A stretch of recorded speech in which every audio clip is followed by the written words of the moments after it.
Mahakumbh Mela is especially after a long gap of 144 years, so that this is a very divine, fortunate time when the planets Sun, Makar is meets and the Sun is going towards the north. जिंदगी किस तरह से कटता है, इसके बारे में क्या कहेंगे? नागा सन्यासियों का जीवन अपनी नित्यचर्या के साथ ध्यान, पूजन और अगर कोई संत का कहा महाप्रयाण हो गया, समागे तो उनका षोडशी करना, भंडार करना, साधुओं के चरण में सब है। अगर कोई आया, कोई भूला भटका है, कोई बदमाश भी है तो उसको वक्त लगेगा, सुधार लेंगे, क्या बात है।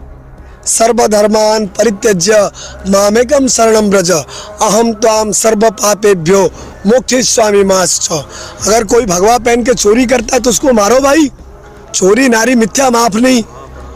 अगर कोई मिथ्या बोल रहे हैं तो उसको भी माफ कहना है। जो धर्म की रक्षा करता है, धर्म उसकी रक्षा करता है। धर्म रक्षते रक्षित रक्षिता। और ये जो IIT बाबा बोले, उसका गुरु ही खुद एयरफोर्स का है। तुम उसको ज्यादा नहीं दिखाए, चेले को ही ज्यादा दिखा रहे हो। तो उसके जरिए तो तुमने एरोस्पेस का ज्ञान लिया। जब ये ज्ञान सुन लिया बाबाओं से कि अखंड मंडलाकारम व्याप्तं जैन चराचरम तत्पदं दर्शितं जैन तस्मै श्री गुरवे नमो। ये तो एयरस्पेस ज्ञान वाला, ये तो पढ़ाई लिखाई से हो सकता है। किसी की जिंदगी किस तरह से कटता है, इसके बारे में क्या कहेंगे? नागा सन्यासियों का जीवन अपनी नित्यचर्या के साथ ध्यान, पूजन और अगर कोई संत का कहा महाप्रयाण हो गया, समागे तो उनका षोडशी करना, भंडार करना। कहीं मठ मंदिर का ज़मीन कोई कब्जा किया हुआ है तो नागा फौज को बुलाना, मठ मंदिर की सुरक्षा करना, ये सब काम होता है। और दैनंदिन पूजा सेवा होता है, अन्नदान होता है।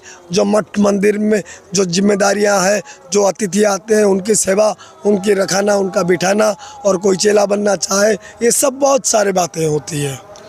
नागा बाबा नागासन क्यों रहते हैं, इसके बारे में क्या कहेंगे? नागासन जो त्याग की परम होता है, वो दिगंबर अवस्था होता है, ताकि इस अवस्था में वो अपना त्याग का भाव प्रकट करना चाहते हैं कि इतने में भी हम चल सकते हैं।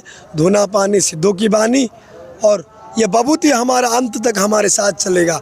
कोई हमको समझे या ना समझे, लेकिन ये बबूती हमारे साथ होगा तो अंत में भगवान का शरण निश्चित प्राप्त होगा। ये अपना भाव है।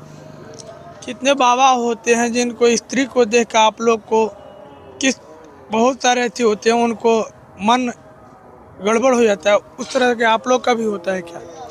नहीं, नागा बाबा का कहते ऐसा होता नहीं है। उनका लिंग तोड़ दिया जाता है और ये सवाल ही नहीं उठता। ये लिंग कैसे तोड़ा जाता है? कितने? वो तो दिगंबर गुरु की बात है, थोड़ी हम बता सकते हैं। वो अखाड़ा की गुप्त बात है, वो नहीं बता सकते। अगर सन्यासी नागा बाबा बनते हैं तो ये लिंग तोड़ने की जो प्रक्रिया होती है, जैसे में वैष्णव साधु होते हैं तो उनमें 2 साल 5 साल सनातनी धर्म का जो इति लेते हैं, उसके बाद वो कंठी माला धारण करते हैं। नहीं, हमारे नागा बाबाओं में पूरा बड़ा बहुत कड़ा ट्रेनिंग होता है। पूरा 12 साल गुरु जी उसको निखारेंगे, क्योंकि अभी जब कुंभ मेला में वो सब बाबाओं के सामने अपना चेले को खड़ा करेंगे तो सबके जैसे चेला खड़े होंगे। अगर उनके चेला भी अगर नहीं है तो ये किसका चेला है पूछ लेंगे। इसीलिए कैसे बैठना, कैसे उठना, कैसे चलना, सब बाबा सिखाते हैं। और जब हम नागा बनने के लिए अपने टेंट से निकलकर धर्म ध्वजा तनी में आ जाते तो गुरु पास में नहीं रहते हैं। तब हमको ओम नमः शिवाय का जाप करते करते ही बैठना पड़ेगा। तनी में जो अपने अपने गुरु महाराज के चेले लोग सब आएंगे। सब चेले लोग मिलने के बाद अखाड़े के अधिकारी लोग हमको वहाँ नाईवाड़ा में ले जाएंगे, गंगा किनारे। ये वहीं पर अपना मुंडन होगा। मुंडन के बाद स्नान होगा। स्नान के बाद हमारा संस्कार होगा। गोबर, चंदन, भस्मी, सिंधु, ये कई तरह के जो अपने शास्त्र मत, वेद सम्मत आचार्यों के द्वारा, आचार्य महामंडलेश्वर परम पूजनीय अवधेशानंद गिरी जी महाराज वो रात को आएंगे और उसके बाद वहाँ जाएंगे। हमको प्रेस मंत्र भी दिया जाएगा। उसके बाद हम स्नान करके आएंगे, पिंडदान तो हो गया होगा। तब वो राजराजेश्वर नागा कहलाए महाकुंभ मेला।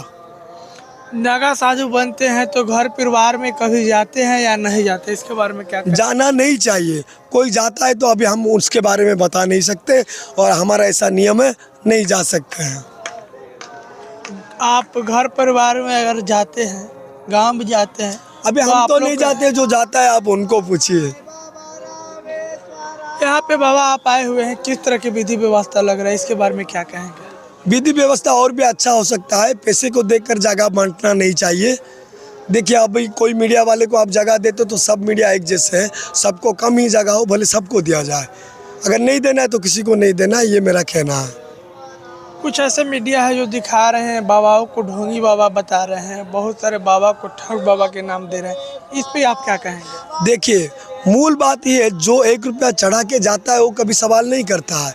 जो 1 रुपया भी चढ़ाता नहीं है, उसके दिमाग में कम्युनिस्ट का सोच है, सनातन के विरोधी सोच है, वो लोग बाबा को बदनाम कर रहे हैं। वो लोग मेरे सामने आए, मैं बताऊं, ये कांटे वाले बाबा थे, उनका अफवाह फैलाया जा रहा था ये ढंग किए हैं बाबा, और बाबा मजबूरन यहाँ से जाना पड़ा, क्या कहेंगे? नहीं, अब देखिए वो बात, अभी वो बाबा समझे वो समझे। अभी देखिए, कोई भी बाबा का बेस डाल के बैठ दे तो हम क्या कह सकते हैं। साधु संतों की ऐसे महिमा, कितने लोग ऐसे घूम रहे हैं। जो अखाड़े के साधु हैं वो अखाड़े की व्यवस्था से होती है। अगर मैं पुलिस से भी बोलूँगा, कोई भी अगर आपको बाबा का पहचान देता है, अखाड़ा का पहचान देते हैं, आप उस साधु को बिठाइए, उसका नाम अखाड़ा से तहकीकात कीजिए कि भाई ये ऐसे ऐसे बोल रहा है बाबा, इसका नाम ये है, इसका गुरु नाम ये है, इसका स्थान ये है, ये सच्चा साधु है कि नहीं, अखाड़ा बताएगा। पुलिस नहीं बता सकती, पुलिस तहकीकात कर सकती है। बहुत सारे नागा बाबा होते हैं, नागा बाबा का भोजन क्या होता है, इसके बारे में क्या कहेंगे? चिल्लम चाय में खुशी, उत्तराखंड के मुनि ऋषि, साधु संत मुनि ऋषि। अभी क्या है, कोई चाय पी के ही भी बस जाता है, कोई काजू खाता है, कोई पिस्ता बादाम खाता है, कोई दवाई खाता है, कोई गुलछी खाता है जो किलो 15,000 20,000 में आता है। जैसे जैसे अपनी अपनी, जो फलाहारी बाबा होते हैं वो चावल ही नहीं खाते, रोटी ही नहीं खाते, फल में ही जो भी खाते हैं। कई तरह के साधना होता है, कोई चावल खाने वाला है, कोई चावल नहीं खाने वाला है, कोई रोटी खाने वाला है, कोई रोटी भी नहीं खाने वाला है। नागा बाबाओं लोग का साधना किस तरह का होता है, क्या कहेंगे? नागा बाबाओं का साधना बहुत कष्ट होता है और कष्ट के अंदर ही कृष्ण छुपे हुए हैं। नागा बाबा भी वस्त्र धारण नहीं करते हैं, ठंडी में अपने जीवन यापन किस तरह से करते हैं? सुनिए, ये जो बात है ना, आप लोग थोड़ा अलग सोच रहे हैं। ठंडी की बात, गर्मी की बात नहीं है। जब आप आध्यात्मिकता में जाएंगे, जब हिमालय में नागा बाबा लोग बर्फ़ तोड़कर नहा रहे हैं, तो आप उनको क्या बोलेंगे? ठंडी की बात नहीं है, और ठंडी को सहने की शक्ति की बात है। अपने आप को इतने गुरु महाराज जी मजबूत बना देते हैं कि वो गर्मी हो चाहे धूप मिले या छाँव मिले, अपनी तपस्या जारी रखते हैं। और हम यही सोचते हैं, भगवान की यही परीक्षा है। एक कुंभ में आप आए हुए हैं, किस तरह की विधि व्यवस्था है? बहुत सारे बाबा हैं जिनको जाने के लिए 4 व्हीलर से जाने दिया जा रहा है, और बहुत सारे बाबा हैं जिनको मोटरसाइकिल तक जाने नहीं दिया रहा है, इस पे क्या कहेंगे? नहीं, 4 व्हीलर में जो जा रहे हैं, जो बुजुर्ग महात्मा है उनको जाना चाहिए। जिनके जटा पाँव तक आ गया, अगर वो कोई रास्ते में खड़ा हो गए तो वहीं पर भीड़ हो जाएगा लोग उनको प्रणाम करने के लिए। उन लोगों को छिपाकर 4 व्हीलर में लेना चाहिए। लेकिन जो 4 व्हीलर पैसे के दम पर, जो सच्चे साधु होते हैं, उनके पास बहुत बड़े बड़े गाड़ियां नहीं होते, चेले के पास होती है। और जो कानूनी प्रक्रिया है, सरकार को जो पास बांटती है वो टेंट से पूछकर बांटना चाहिए। अभी पास बांटने के लिए हम लोग जाए पास ऑफिस में, हम वगैरह वगैरह बता दे तो वो नहीं। देखिए, जटाधारी महात्मा, बुजुर्ग महात्मा, उनको ही पास मिले जो 100 साल से भी परे हैं। जो सन्यासी का 100 साल हो गया, 104 साल के सन्यासी है, वो चलकर जाएंगे? वो गाड़ी में ही जाएंगे। वो अपना सम्मान है, उनको लेना चाहिए। जवान साधु 2 व्हीलर में भी चल सकता है, चलकर भी चल सकता है, कोई बात नहीं। इस तरह के यहाँ पे भाग दौड़ हुई, काफ़ी लोग की मृत्यु हुई, इस पे क्या कहेंगे? ये जो भाग दौड़ हुई, मृत्यु हुई, गैर जिम्मेदाराना तरीका हुआ। जब भीड़ वहाँ से आया स्टेशन से, वहीं पर भी हम डाइवर्ट कर सकते थे, और जो रोड बाई रोड आते थे अब वहाँ से भी डाइवर्ट कर सकते थे। मैं ये कहना चाहूँगा, जो पीछे से लोग आ रहे थे उनके बारे में इंटेलिजेंस सोया रहा। इंटेलिजेंस ने खबर सही नहीं बताया कि लोग कितने आ रहे हैं, और एआई कमरे में तो यहाँ लगा हुआ है, कुंभ की गिनती बताती है। लेकिन जब जगन्नाथ धाम से गाड़ी निकला, उड़ीसा सरकार ने कितना गाड़ी यूपी में भेजा, एमपी सरकार ने कितना गाड़ी यूपी को भेजा, उनको बताना चाहिए था कितना ट्रेन से कितना लोग आ रहे हैं। अलग अलग तमिलनाडु से कितना गाड़ी आ रहा है, या अपना महाराष्ट्र से कितना गाड़ी आ रहा है, ये सब उनको प्रांत लोग, बस जोगी बाबा के ऊपर सारे जिम्मेदारी देने से नहीं होगा। बाबा जी, ढोंगी कौन है, इसके बारे में क्या कहेंगे? ढोंगी वो है जो ढोंग करते हैं, ना उनका गुरु का मालूम है ना उनका चेले का मालूम है। और जो बाबा होते हैं गुरु चेला परंपरा में आते हैं। शिव शंभु समारंभम शंकराचार्य मध्यमांग अस्मदाचार्य पर्यंतम वंदे गुरु परंपराम। 12 साल की तपस्या, 12 साल के बाद महापुरुष से अवधूत अखाड़ा में पर्ची लिखाया जाएगा। अखाड़ा उनको प्रमाण पत्र देती है। कोई भी अगर बाबा बोलता है, अखाड़ा का नाम लेता है, तो आप उसको पूछ सकते हैं कि आपका प्रमाण पत्र दिखाए अखाड़ा का। क्योंकि अभी कोई साधु है ना है, शंकराचार्य भगवान बताएंगे, नहीं तो अखाड़ा बताएगा, नहीं तो गुरु बताएंगे, पुलिस जज सीबीआई बताएगा क्या? इसके माध्यम से जानकारी ले सकते हैं। हाँ, तहकीकात करेंगे तो जड़ तक पहुंचेंगे। और सच इतने आसानी से नहीं मिलता है, बहुत मेहनत करेंगे तभी मिलेगा। बाबा ये सनातनी धर्म जो अपनागा बने हुए हैं, जो मृत बाबा हो जाते हैं, उनके दाह संस्कार और उनका जो क्रियाकलाप होता है वो किस तरह से होता है, इसके बारे में क्या? नागा बाबाओं का दाह संस्कार नहीं होता है। उनको ज़मीन में गाड़ा जाता है। उनको ज़मीन के गाड़ने के बाद उनके ऊपर शिवलिंग बिठाया जाता है। और उनकी जब शरीर त्याग किया हुआ है उस दिन से पूरा 16 दिन के बाद उनका षोडशी भंडारा होता है। वो षोडशी भंडारे में 16 सन्यासी बैठेंगे। 16 तरह का दान, कमंडल से लेके जूता छाता जो दे सकता है, गीता पुस्तक रुद्राक्ष माला, वो 16 द्रव्य दान करेगा। शिवलिंग की प्रतिष्ठा होगा और जहाँ बाबा का समाधि लगा होगा उस पर वो शिवलिंग बिठा दिया जाएगा। जैसे कि अभी अपना पिंडदान हो गया तो हम चलते फिरते भूत है, आप मानो या ना मानो। बाबा पिंडदान कब होता है? पिंडदान 17 पिंडदान होता है। माँ के 7 पीढ़ी, बाप के 7 पीढ़ी 14, अनजाने 2 आदमी, माँ की तरफ से बाप की तरफ से 16 और अपना खुद का 17 पिंड दान करने के बाद नागा बनने की अनुमति मिलती है। तो ये नागा बाबा आप लोग बन जाते हैं। हाँ, बाबा जी बाबा ये बने हुए हैं और किस तरह के आप लोग का जिंदगी का सफर रहता है, जरा हमारे भी। नागा बाबाओं का जिंदगी का सबसे बड़ा लक्ष्य है शास्त्र को गुरुत्व और शस्त्र को महत्व। आप देखेंगे कितने आप बूढ़ा सोचते होंगे महात्मा को, जटाधारी पांव तक चला गया लेकिन पांव तक जमीन छू गया जटा है, लेकिन जब भी जटा मोड़कर हाथ में 2-2 तलवार लेके घुमाएंगे ना, आप कभी आपको पता नहीं चलेगा कि उनका उम्र 100 होगा। ये होते हैं नागा बाबा। ये नागा बाबा का होता है, ये आपकी सोच से परे है, बियॉन्ड द साइंस। विज्ञान के परे जो होते हैं वो आध्यात्मिक होते हैं, विज्ञान से परे जो होता है धर्म होता है, बाबा होते हैं। आप बाबा अपने आश्रम के बारे में कुछ हमारे व्यूअर्स को बताइए। जगन्नाथपुरी हमारा जगन्नाथ धाम में जगन्नाथ भगवान के चारों तरफ जगन्नाथ जी के सामने राधा वल्लभ मठ है जो निम्बार्काचार्य परंपरा से आते हैं। जगन्नाथ भगवान के जो सिंहद्वार के बाएं तरफ अपना बड़ा छता मठ है जो सीताराम बाबाओं का है। उनके बगल में अपना नागा सन्यासियों का लंगूड़ी मठ है। उसके बगल में वैष्णव दिगंबर वैष्णव नागाओं के बड़ा अखाड़ा मठ है। अगर आपको ये जो अखाड़ा परंपरा को जानने के लिए पूरी जगन्नाथ एक सूत्र जैसा है।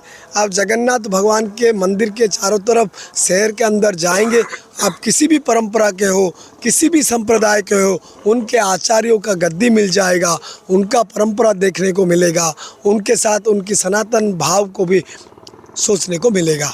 बाबा ये अखाड़ा होता है, इसके बारे में क्या बताएगा? हमारे व्यूवर्स काफ़ी है जो नहीं जानते हैं, अखाड़ा क्या होता है इसके बारे में बताएं। अखाड़ा ये होता है जो शास्त्र सम्मत है, वेद सम्मत है, आदि गुरु शंकराचार्य के परंपरा से जुड़ा हुआ है। चाहे वो 7 अखाड़ा हो नागाओं का, लेकिन फिर भी सबका धर्म ध्वजा भगवा है। महाराज जी, अगर अन्य व्यक्ति अगर अन्य महात्मा चाहते हैं अगर अखाड़ा का निर्माण करना तो क्या कर सकते हैं या नहीं? अभी वो समय समय की बात है, जब समय की आवश्यकता पड़ा तो अभी तो जूना अखाड़ा तो सबसे प्राचीन कहा जाता है। वैसे भी आवाहन अखाड़ा, अग्नि अखाड़ा समय के हिसाब से कोई नागा बनता है, कोई नहीं बनता है, ऐसा भी व्यवस्था है। और इसीलिए समय के मांग के अनुसार महापुरुषों ये न गता सपंथा, महापुरुषों के समय से ये कई सालों से पहले बना हुआ है। अभी अभी तो हम तो अभी बच्चे हैं, अभी हम क्या बता सकते हैं, लेकिन समय के मांग पर ऐसे होता जाता। हम तो किन्नर अखाड़ा कभी जानते नहीं थे, लेकिन जूना सरकार ने उनको अपनाया और नर किन्नर गंधर और नागा सन्यासी बाबा भी उपदेवता में आते हैं, इसीलिए उनको किन्नर अखाड़ा को भी हमने स्वीकार किया। लेकिन किन्नर अखाड़ा नाम होता है, लेकिन वो जूना अखाड़ा के अंदर ही है, किन्नर अखाड़ा कुछ अलग नहीं है। महाराज जी, जो अखाड़े होते हैं उसके महामंडलेश्वर बनने के लिए किस तरह सा प्रक्रिया करना होता है और कैसे बनते हैं? वो जो अखाड़े के पदाधिकारी होती है, उनके त्याग, उनकी तपस्या और निश्चय शुणु में भरसत्तम त्याग वही पुरुष व्याघ्र त्रिविध संप्रकृतित हो।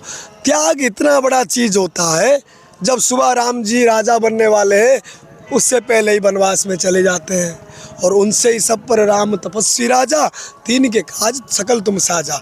अगर अब कोई अभी एप्पल कंपनी का मालकिन आई, वो भगवा लपेट लिया, कमला बन गई और कल जाके जीन पैंट पहन लेगा, तो आप फिर बोलेंगे कि साध्वी कैसे जीन पैंट पहन गई।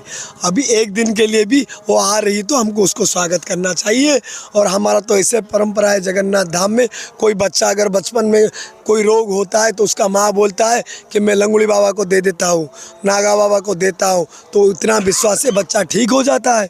जब बड़ा होकर आता है तो एक दिन के लिए उसको सन्यासी करते हैं, फिर उसके मामा मामी उसको खरीद के लेके जाते हैं। अभी कोई बच्चा अगर वो माँ दिल से नहीं चाहेगी कि बाबा के पास रहेगा, तो हम तो ज़बरदस्ती नहीं रख सकते हैं ना। बाबा जी, इसीलिए एक दिन के लिए ऐसे ही रिवाज किया जा सकता है। वैसे ही महामंडलेश्वर की जो पदवी है, अगर वो अखाड़ा के लिए उतना कुछ सेवा दान पुण्य से भी, तपस्या ना हो फिर भी दान पुण्य से भी उसको स्वीकार कर लिया जाता है कि अगर कोई बड़ा चेहरा है, ये महामंडलेश्वर बनेंगे तो अखाड़ा का नाम रोशन होगा, तो ऐसे हिसाब से भी स्वीकार कर लेते हैं। महाराज जी, वो किनके द्वारा लेकिन पहली बात होती है त्याग है, उसको तो घर त्याग करना पड़ेगा, समाज त्याग करना पड़ेगा, ऐसो आराम त्याग करना पड़ेगा। महामंडलेश्वर बनने के लिए किसके द्वारा निर्धारित किया जाता है? अगर आपके मेंबर में 100 से ज़्यादा मेंबर हैं तो बाबा कौन से बाबा तय करते हैं? अभी वो अखाड़ा से पंच से सब होता है, अखाड़ा में पंच परमेश्वर होते हैं। जब भी कोई ऐसा बात होता है जो गंभीर बात होता है, पंचतुंडे नारायण हरि शास्त्र भी कहता है, जब अगर कोई भी चीज़ हो 5 लोग मिल बांट के खाना चाहिए। वैसे पंच परमेश्वर निर्धारित करते हैं कि ये महामंडलेश्वर बनने के लिए योग्य है या नहीं है। महाराज जी, हाल फिलहाल में एक मॉडल आई थी, साध्वी की रूप धारण की हुई थी, बड़े बड़े जाटा लगाई हुई थी, उसके बारे में आप क्या कहेंगे? अभी देखिए, साधु संत समाज ऐसा है, वो अभी जटा लगा के गाड़ी में बैठी हुई थी, जटा लगा के किसी को लूटा नहीं ना। अगर कोई भी आ रहा है और कैलासानंद गिरी जैसे महाराज उनको साथ लाए हैं, तो अभी वो ही बता सकते हैं। अगर कोई साध्वी के बेस में आता है, अभी वो रावण भी साधु के बेस में आ गया, लेकिन उसके बाद के किस्से को समझना चाहिए। और उन्होंने तो कभी नहीं बोला कि मैं साध्वी हूँ, आप क्यों उनको साध्वी बोल रहे हैं? मैंने उनका इंटरव्यू देखा, वो खुद बोल रहे हैं कि मैं साध्वी नहीं हूँ। अगर कोई आध्यात्म को अपना चाहता है, कोई भगवा लपेट लिया, तो ऐसा तो नहीं होता है कि वो साध्वी बन गई। अभी बोल बम में सब भगवा पहन लेते, इसका मतलब क्या सब साधु साध्वी हो गए? जटा लगाया गया था, कुछ दिनों मीडिया में विवाद में आ गई थी। अभी सुनने, जटा लगाने के बाद हमारे यहाँ गांव में रामलीला होते हैं तो स्टेज के ऊपर शिव जी भी आ जाते हैं। आप तो खुद ही बता रहे कि जटा लगाया हुआ है, तो मैं क्या बोलूं? सवाल के अंदर ही जवाब छुपा हुआ है, लेकिन गौर से हम कुछ सोचते नहीं है। वो खुद बता रहे कि मैं साध्वी नहीं हूँ, लेकिन आप चला रहे साध्वी है और पुराना फोटो दिखा रहे। और उसने अपनी निजी जिंदगी में इतना ऐसो आराम किया, वो देखा कि इस ऐस आराम में कुछ नहीं है, साधुओं के चरण में सब है। अगर कोई आया, कोई भूला भटका है, कोई बदमाश भी है, तो उसको वक्त लगेगा, सुधार लेंगे, क्या बात है। तो चलिए, भगवान कहते हैं सर्वधर्मान परित्यज्य मामेकम शरणम व्रज अहम त्वाम सर्व पापेभ्यो मोक्षयिष्यामि मा शुचः। अगर कोई भगवा पहन के चोरी करता है तो उसको मारो भाई, चोरी नारी मिथ्या माफ नहीं। अगर कोई मिथ्या बोल रहा है तो उसको भी माफ नहीं। लेकिन हमारा कहना है, जो धर्म की रक्षा करता है, धर्म उसकी रक्षा करता है। धर्म रक्षते रक्षित रक्षिता। और ये जो IIT बाबा बोले, उसका गुरु ही खुद एयरफोर्स का है। तुम उसको ज़्यादा नहीं दिखाए, चेले को ही ज़्यादा दिखा रहे हो। एक ITN बाबा हुए थे, कौन से अभय सिंह थे, अभी देखिए, उनके बारे में अभी आप लोग बोल रहे हैं बाबा, लेकिन वो खुद बोल रहा है कि मैं अभय सिंह हूँ। उसका तिलक का कुछ परंपरा है, उसका संप्रदाय कुछ है, उसने किसी गुरु से दीक्षा लिया, उसको दिल से गुरु माना, तो गुरु ने बोला ये आज नहीं तो कल बदलेगा। और आध्यात्म की ऐसी अवस्था है, वो जो बोल रहा है माँ बाप कुछ नहीं है, अभी माँ बाप कुछ नहीं है, तुझको जिसने ABCD पढ़ाया, तुझको जिसने IIT के नाम से तू आज चर्चा हो रहा है, वो IIT इंस्टीट्यूशन का कुछ नहीं है तुमसे लेना देना। उसके जरिए तो तुमने एरोस्पेस का ज्ञान लिया। जब ये ज्ञान सुन लिया बाबाओं से कि अखंड मंडलाकारम व्याप्तं जैन चराचरम तत्पदं दर्शितं जैन तस्मै श्री गुरवे नमो, ये तो एयर स्पेस ज्ञान वाला, ये तो पढ़ाई लिखाई से हो सकता है। जो इनविजिबल है, जो अदृश्य है, कितने तारे नक्षत्र हम बाबा लोगों ने स्मरण करके पठानी सामंत बोल के जगन्नाथ धाम में एक बांस की नली से गिनती कर लेते थे कौन चांद सितारा कितना दूर में है। लेकिन कभी हम अपने परंपरा संप्रदाय को गहराई से शोध ही नहीं किया। जहाँ 4 धाम का राजा जगन्नाथ धाम, वहाँ तो नेशनल मीडिया आती ही नहीं। और उड़ीसा के लोग, आप लोग समझ रहे बुड़बक है शायद, इसीलिए आप दिखाते ही नहीं उड़ीसा के। जहाँ चंडाशोक धर्माशोक बन गया, कलिंग युद्ध हुआ, और उड़ीसा में सिर्फ प्रेम भक्ति सेवा त्याग चलता है। कितने राजा महाराजा, कलिंग सम्राट अशोक भी हुआ, चंडाशोक धर्माशोक बन गया। खंडगिरी है, धौलगिरी है, पीस पगोड़ा, अब यहाँ पर बुद्ध लोग जुड़ रहे हैं उड़ीसा के वजह से। लेकिन उड़ीसा, वो अभी पुलिस को भी ये नहीं पता है कि हम उड़ीसा से आए, तो पता नहीं है। हम बोलते हैं अरे जगन्नाथ धाम, बोलते हाँ हाँ बाबा जी बोलता है। यूपी पुलिस को उड़ीसा स्टेट है एक मालूम ही नहीं है, 3 तारा वाला है। फिर क्या बताए इनसे क्या आस रखे हम। तो चलिए यहीं तक समाप्त करते हैं। ये बाबा थे, इनका इंटरव्यू आपको कैसा लगा कमेंट करके बताइए। तब तक के लिए नमस्कार, हर हर महादेव, जय सिया राम।